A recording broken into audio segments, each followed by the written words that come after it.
ধূসর বিবর্ণ মাঠে সবুজের সমারোহ, চোখ যত দূর যায় শুধু তরমুজ ক্ষেত। কলাপাড়া উপজেলার 12টি ইউনিয়নে এবার তরমুজের বাম্পার ফলন হয়েছে।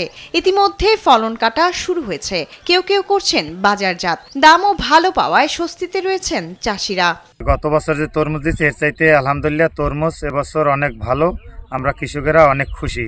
এইভাবে হাওয়া থাকলে আমরা আশা করি আমরা সুস্থ শরীরে ভালো ইনকাম করে আমরা এই জায়গা থেকে যাইতে পারবো। 40,000 লাখ টাকা খরচ হয়েছে, কিন্তু আশা করি এই বছর 2.5 কোটি কি 2 কোটি না ইনকাম করতে পারবো।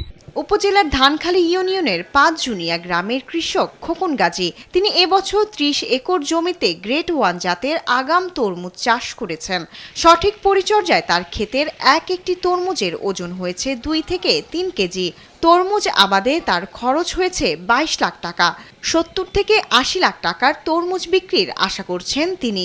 আমি আশা করি তরমুজ যে বিক্রি শুরু করবো, লাভবান হবো, কিন্তু বিক্রি শেষে 70-80 লাখ টাকা বিক্রি হইবে, আমি ভালো একটা লাভবান হইতে পারবো।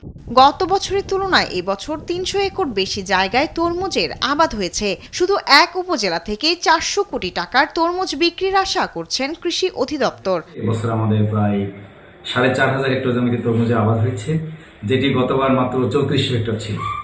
তো এবার ফলন খুবই ভালো হয়েছে, আবহাওয়া অনুকূলে রয়েছে। যদি সামনে আকস্মিক কোনো শিলাবৃষ্টি বা ঝড় না হয়, তাহলে আমরা আশা করছি আমাদের বিঘা প্রতি 20 থেকে 25 মেট্রিক টন পার হেক্টর হবে। আর সেক্ষেত্রে আমাদের এটার বাজার মূল্য প্রায় 400 কোটি টাকা হবে। বাজারে ন্যায্য দাম নিশ্চিত হলে কৃষক লাভবান হবেন, এমন প্রত্যাশা তাদের। শায়লা খান, নিউজ ডেস্ক, দেশ টিভি।